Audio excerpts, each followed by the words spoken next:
ask why. Oh, okay, cool. This is a little, there you go. All right. Okay, thanks everybody. We'll get started for today. So we'll call to order. Attendance, Bill Sage back. Suzanne Dirksen back. Kenitha Julian, Court Administrator.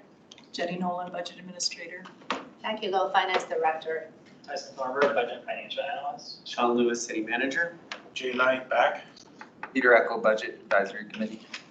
Rita Russell, Inglewood City Council. James Durant back. All right. Do I have a motion to approve the September meeting minutes? I'll move to approve. Do I have a second? Second. All right, all in favor? Aye. Any opposed? All right. Okay, so I think we're good. We'll get into the presentation. We will talk at Members' Choice. Josh did formally resign, so we'll talk through that and all that here at Members' Choice. But for now, we'll get started with the municipal court presentation. Thank you. Thank you for having me, and it's good to see a few of you again. I think there's one or two new faces, but otherwise, but it's hard to believe it's been almost a year. So I appreciate you having me back. The safety outcome area, as part of the strategic plan, the municipal court is in the safety section. And as you know, our community is really looking at preserving, protecting our citizens, as well as protecting the rights of all of our citizens when they are in any kind of safety concerns, such as with police task force or with the courts. And so that is part of our mission, is to make sure that we're abiding in those areas. And so, again, those of you that have were here last year, this is very similar. The municipal court, our mission is to ensure justice with dignity for all, and ensuring the safety and community needs are met through our fair and efficient judicial processes and programs.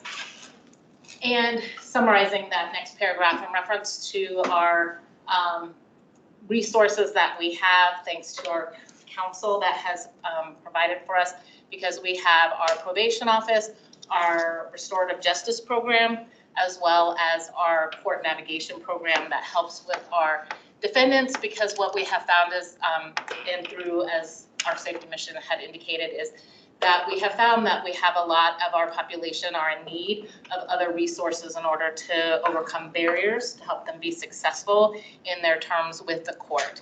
So having our court navigator to be able to help them figure out barriers, to get them health care, housing, and other resources, our probation officer to help those that are sentenced to substance abuse or mental health programs or evaluations, to have those done and make sure that they're done by competent and adequate staff and professionals, and making sure that we get those reports back to find out how they are doing. So again, courts are not always about the punitive, as they are also to be available for rehabilitative and restorative options that we have created in our system. The municipal court, all of a sudden my tongue is not working. Our revenues are a byproduct of the court conducting the business. We're not a revenue generator, as some would like courts to be, but that is not the sole purpose of any court. Our revenues have decreased over the past few years. You all may recall me telling you that last year, due to reduced filings and also legislative reforms. And while we had anticipated 2023 to remain pretty steady, we do expect or anticipate a slight increase in 2024. Our fines and fees are allocated by a code and set by the court, as determined by the judge based on the individual case and circumstances when we're determining actual fees, fines, costs, and sanctions against each individual defendant. Our department metrics, as you can see, these are our case filings over the last 5 years. In 2018, obviously was a substantial number of cases, and we have decreased along the way through 2022. And as indicated, for 2023, we anticipate that we will stay fairly steady with that 4,100 number, but we're hoping in 2024 that there will be a slight increase with some of the new personnel at the police department and some other changes within the system. So that's the increase that you were expecting, probably because of more folks on the force and such, yeah. That and parking and some traffic. So yes. Again, with our department metrics, I know usually we put up kind of the quarterlies, but thought it would be interesting to look at our quarterly overall totals to see where we have progressed from 2021.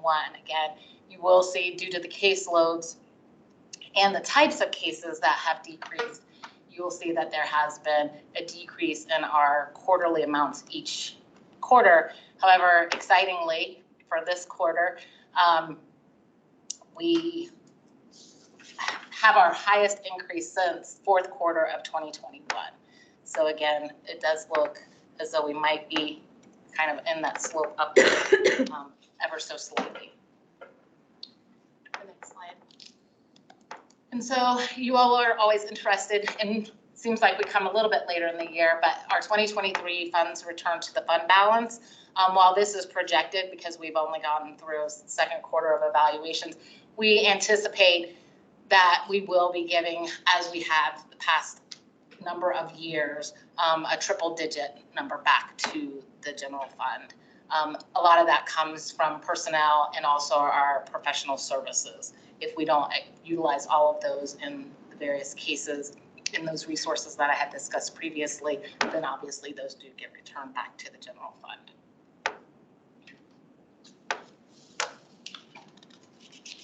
So our major accomplishments, we have managed to do virtual hearings for out-of-county holds.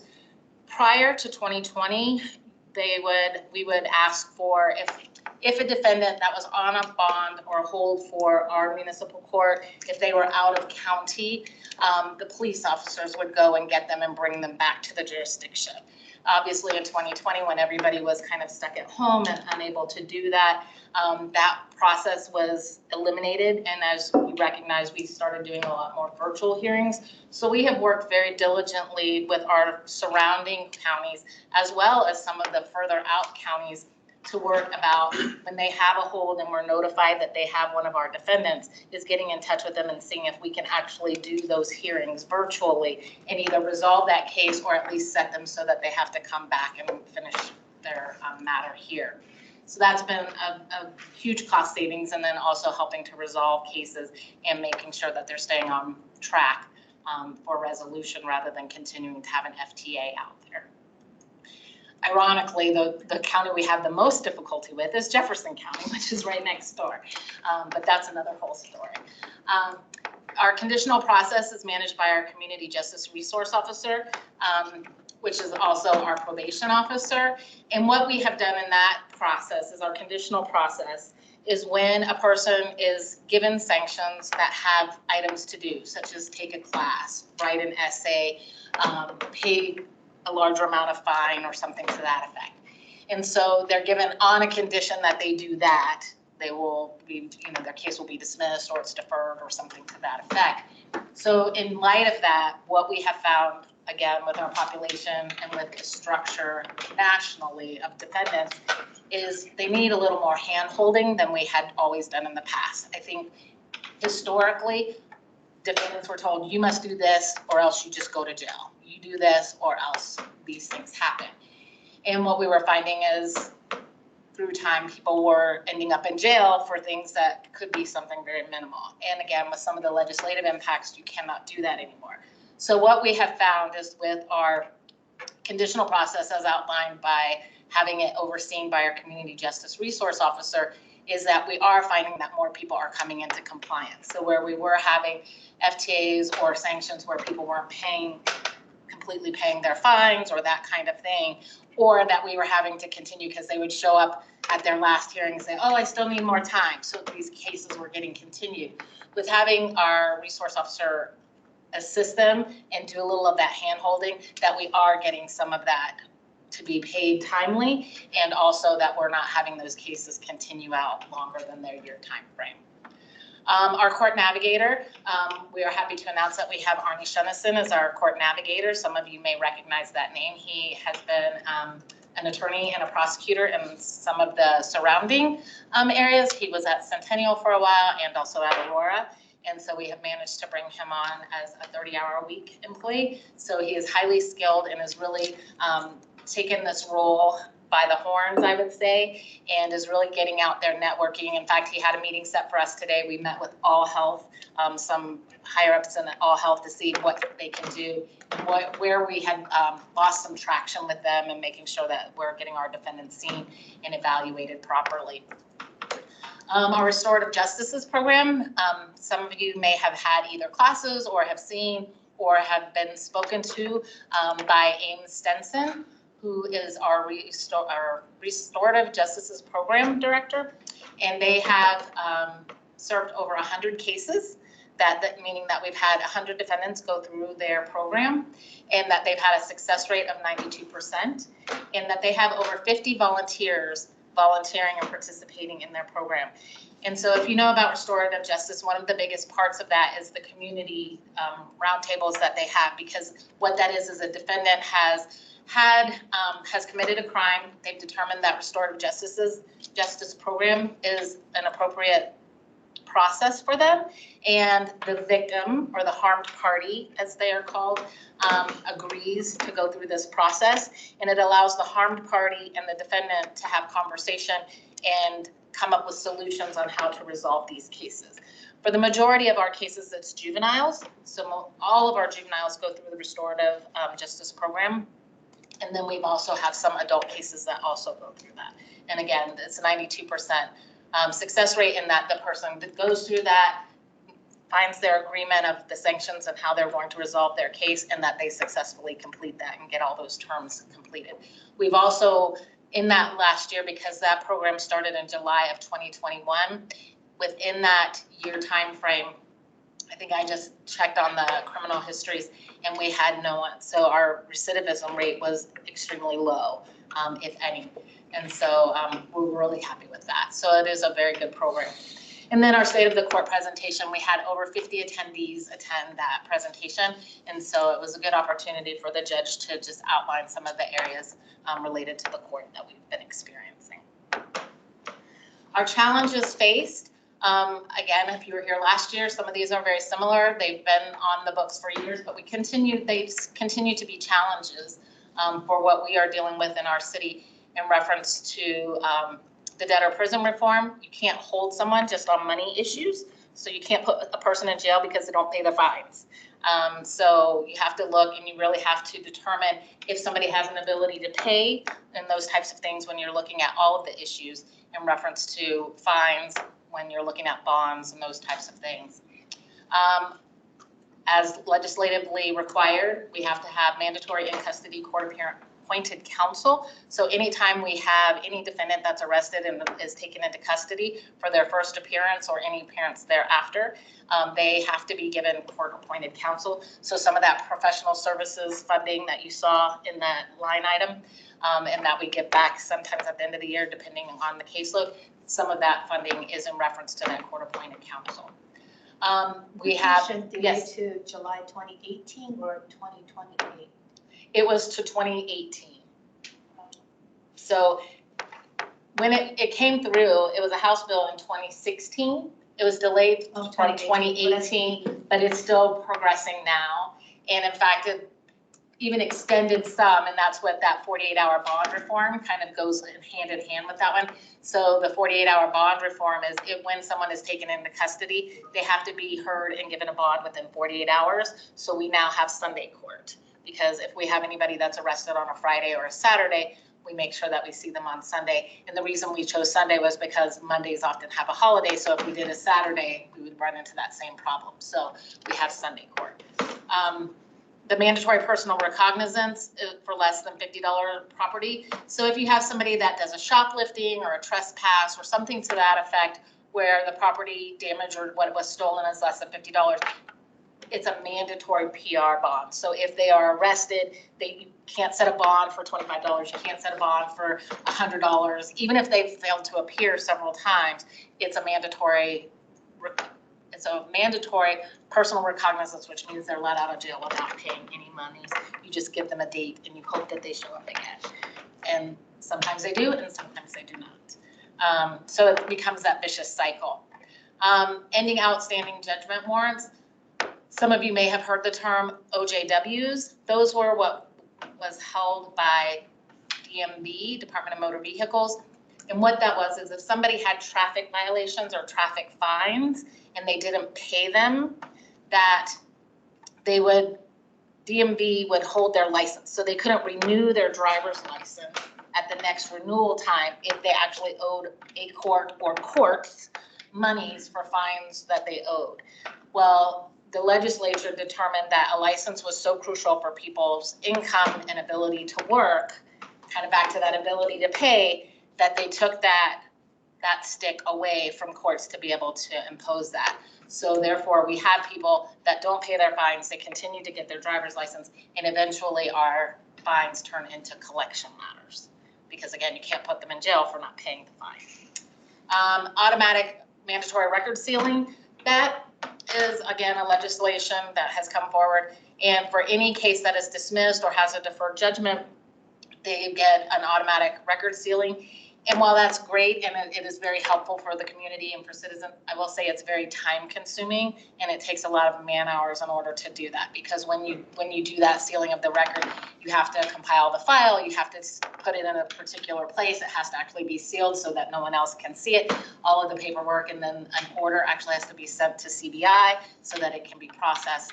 So it is a lot of man hours to do that. And again, they're unfunded, so we don't get any additional funding. We don't get any assistance in that. It's what comes out of our personnel budget. What you saw is probably our largest cost within courts.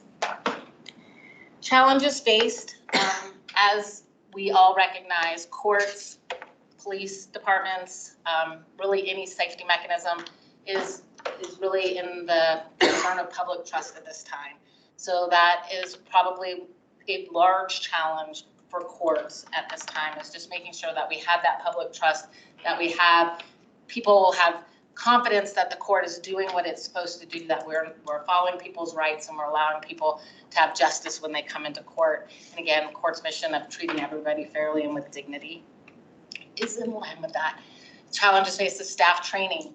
Along with staff training is just personnel in general. As many of you recognize, it's very hard to find staff. Most staff want remote or very hybrid schedules. And with the court, we're not that way. We are an 8 to 5 in-house, in-person job. People come to the counter, they want to take care of their business. When they come to court, you have to have somebody there processing the paperwork and those types of things. And so that is one of the biggest challenges faced, is making sure that we get good staff and that we're able to train them so that they're prepared to handle the types of cases that we have. Cost increases and inflation like everybody else. Unprecedented technology issues.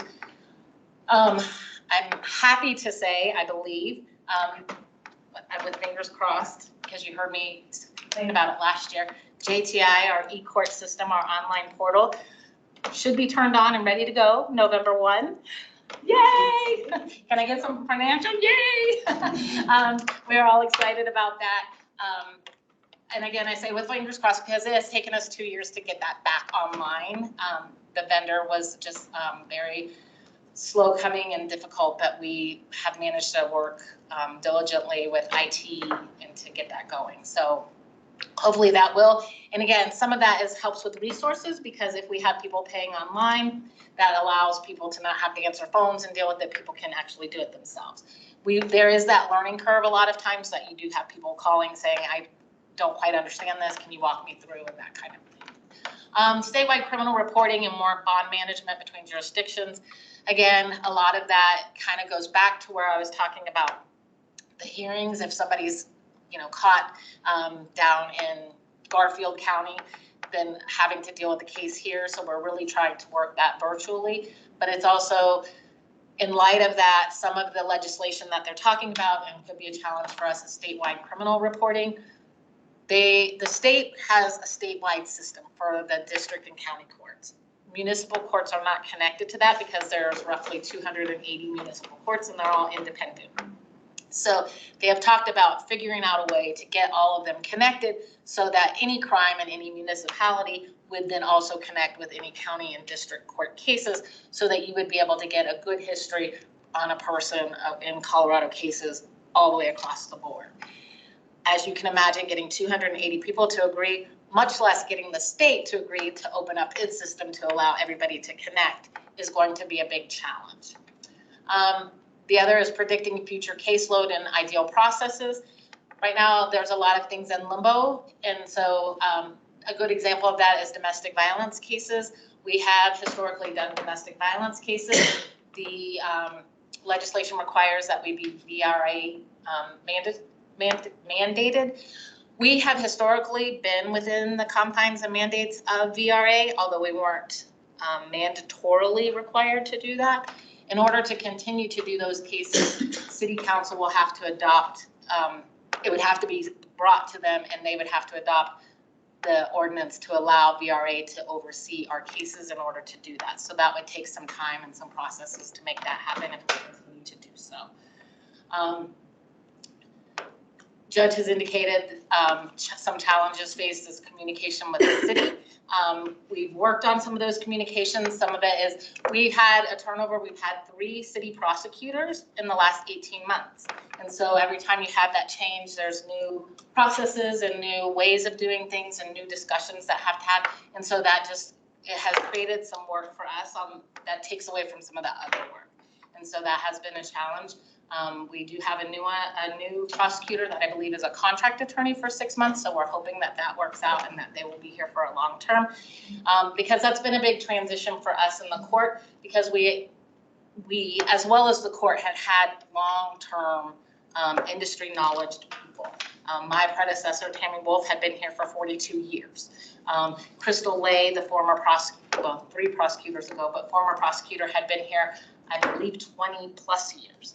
And so it's, some of that is just the changeover, the changes of the industry, changes of our, just people in general due to all of the things that have happened, but it's some of those things. New ordinances impacting court operations. So we have had some new ordinances in reference to the nuisances, as well as dog cases, as well as some of our traffic ordinances. So again, every time we have those, and not to say that they're good or bad, it's just when you have those, you have changes, right? And you have to change forms, and you have to change e-court. And with e-court, we've had some of those issues. And so it's just some of those impacts that have made some of our operations a little challenging for this year. And again, court processes in between the departments, and it's just a lot of those changes. I'm working through some of the things, whether it be through finance or through IT and all of those. So the other, other challenge faced, and it's been, again, new legislation, is that we will have to be streaming our court proceedings because courts are to be open to the public. And so while we recognize that now people want everything virtual, and the legislation came through and said that we will be, all courts have to stream or have some way for public to be able to access and watch their cases, their court processes. So we're working on that. And we, again, it's an unfunded mandate. You have to do it, but they're not giving you any monies to do it. And so we are evaluating and looking at the least expensive way that we can come up with. And again, we're looking at YouTube. We have a YouTube channel, and that we would be doing it there. But we're in the process of creating that standing order of what will be done, because obviously juvenile cases are confidential, so we wouldn't post those. But we need to make sure that we have that standing order so that we have that out there, and those policies are out there so people do not question why it's not being done and those kinds of things. And it's also a work in progress with IT, because our system, which is very similar to the city council system, has to be programmed, I guess is the right word, a particular way. So they're trying to work through some of those processes and getting that all set up for us. So hopefully by January 1, 2024, we will have that. But again, we're looking at the least expensive way of being able to do that, but yet be in compliance with the legislation. So those are the challenges that we continue to face. And that's all I have, and just if you have any questions or comments. One, and I'm probably gonna butcher this, but I remember reading, like, there was talk of having a deputy judge, and I don't know if deputy is the right word, or but that didn't come through, or that didn't end up happening. Well, we have associate judges that that cover when the judge has to be out, Okay. if he's at a conference or if he's sick or on vacation. We have associate judges which cover for him Okay. so that they're not on a full-time budget. They are for the most part considered seasonal, for lack of a better term, but they do have a contracted amount that they earn when they do cover. But they only get paid when they actually cover. So it's not a full-time or a part-time person that's getting paid regularly. Yes, ma'am. How do some of our court people end up in different counties? Our defendants? Yes. Well, I mean, you could be here and get a traffic citation, but actually live somewhere else. So if they get that and they're given 30 days before they have to appear, for instance, if I were to be out on Hamden and get a ticket, usually I'm given a summons and I have 30 days to resolve it, or 30 days before I have to come back for my arraignment. So within that 30 days, if I chose not to come back at all to my arraignment, but I went home, say I lived in Garfield County, I would just go home and I either forget about it or I ignore it. That's how I would end up having a warrant, because I would get a failure to appear, so I would get a warrant issued at that day. And then they hopefully would find me, arrest me, and then remind me that I have this case in Inglewood and to get it resolved. Okay, thank you. Yes, sir. How common, let's just say Western states, is the statewide criminal reporting platform than Utah or New Mexico? Do other states that surround us have something similar or not? Are we sort of new on that? That I don't have a good answer for you. I believe, only from my experience at state courts, I believe Utah and Nebraska do, that I know locally, but don't quote me on that because I'm not 100% sure and I'm taking that from a memory from a prior experience, but I'd be happy to find that out for you. Okay. And do we have an idea of what our outstanding collections are? Or what our rate of recovery is, perhaps? The rate of recovery is about 20%. Okay. I do not recall, and I don't know if you do, Jackie, because we had talked about it not a huge long time ago. I do not recall the number right off, but I can get that information for you. Thanks. That's rate of recovery after it's gone to collections. Yes. Okay. Thank you. One thing I was wondering, this is probably a bigger question, but you know, you mentioned needing to stream the court proceedings. And obviously the city streams, you know, council meetings and other events. Is there anything from like a citywide perspective where it's like there a solution that would help kind of just synergize so that like the court's not trying to figure out their own solution? Obviously, I know there's probably some uniqueness to what you're doing versus streaming the city council meeting, but is there any kind of synergy there to an overall solution that would help all departments and maybe even with, you know, committee meetings and such? Yeah, I can answer a couple things on that. I mean, part of it is if it's stationary systems for specific rooms, they obviously need to be installed in those specific rooms. However, we've made progress in a few areas. One is that we have made an offer to an AV technician who is actually starting in a couple weeks here on November 3rd. They're an expert on the systems that we utilize, including a vendor that we have called Ford that basically put together the module and council chambers for us. So having them on staff, obviously we don't want to stretch them thin, and their priority is always going to be the council meetings. We could certainly talk to the IT director if there's capacity for the courts and other systems, but we do want to make sure that, yes, when we're deploying systems, we're using similar ones. We also are going to be asking council for a couple $1,000s to buy basically a backup cart through our vendor called Ford. That's basically what's called a crash system. So if any of our systems go down unexpectedly, it will allow for us to continue those live meetings. So I think we're making progress and moving in that direction. But again, if it is a different room with a different stationary system, we probably still have to install a system there, but we'd probably want to work with the same vendors and the same process and things like that. And the good part is we have the same Ford system in the courts. Both of those Zoom rooms have the same program systems. So that, and I'm excited to hear that we have somebody coming on board because that will be very helpful. Yeah, that does sound good. Any other questions or comments? Okay, well, thank you. Thank you. Appreciate it. May I be dismissed?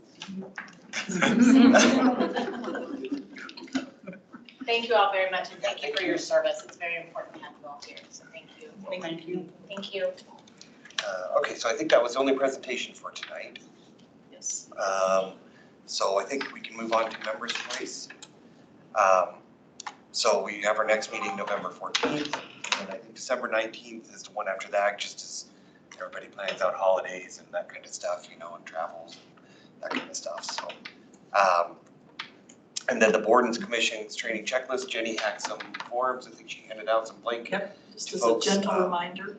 Just to get that in. didn't get theirs? I just got mine to Jenny on Friday, so I'm not pointing fingers certainly. I just turned mine in too, so. So please do get that in. That is something that's being tracked. And then I'll bring up, so Josh formally resigned. So we got the resignation letter, I think Friday or Monday. I think our next step would be to vote to move Jay into a full voting member. So you're already getting promoted. Do we do that today or do we need to do that? Okay. You need a motion? We need a motion. I move to appoint Jay to a regular position, is that what we're calling it? Okay. And I'll second that. All right, all in favor? Aye. Aye. Aye. Any opposed? All right, well, welcome as a regular member now. I do. And then now that Josh submitted his resignation, you're able to move forward with the process to, filling it, the right? vacant alternate position. didn't you say it was coming up like in a, Yeah, I like think next month or it's so? this month or next Yeah. month. And then I misspoke, I was thinking the individual would start their term as of January, but it's actually February. Okay. Okay. So that, and then that person will probably become our alternate member, right? Correct. Okay, based on right now. Okay, so good. Well, thank you for dealing with all that, Jenny. Okay, that's all I had. Does anybody else have any? I have a question, and I think either for you, Bill, or Jenny, perhaps. For some of these shorter sessions like tonight, are there any departments that we're not hearing from? And I'm just looking through the calendar for the rest of the year here. No, I think everybody's scheduled. Okay. It was just, there was a conflict with the city clerk's office, so we're gonna move them. I've offered for December, but I think they're gonna meet with finance in March. So.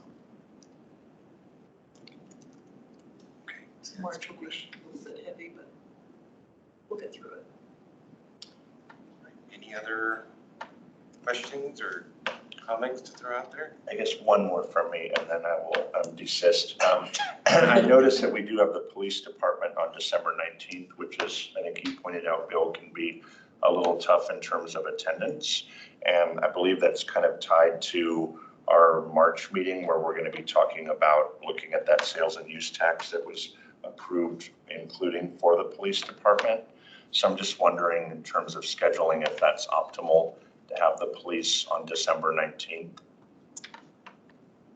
I like it the way it is. I think we should meet or hear from the police department before we start talking about sales and use tax, so that we know that tax can be applied. I think I'd have a stronger concern if it was December 27th instead of the 19th. Open to hearing what others have to say. And I don't know that your question was directed at me, it may have been directed at Jenny. And I'm fine, I'll just be dialing in. As you know, I am not around during that time, so. Yeah, I hadn't thought about that, but I mean, I think we need to make sure that that's a topic of conversation when the police department has their presentation. But also if we need to, we can leverage staff to, go back and ask any questions that come out of the March meeting, for the police department. Yeah, and if we get to the holidays, people can't zoom in or attend, just let us know in advance. I think we have to have 3 members. Right. So just, in advance, if folks don't think something comes up, just. And that's 3 participating, not necessarily in person. Correct. Any other items from members' choice? All right, then I think we're adjourned. Yeah, half-hour meeting. That's how you think get everybody- reelected, Bill. Yeah. It's happened to me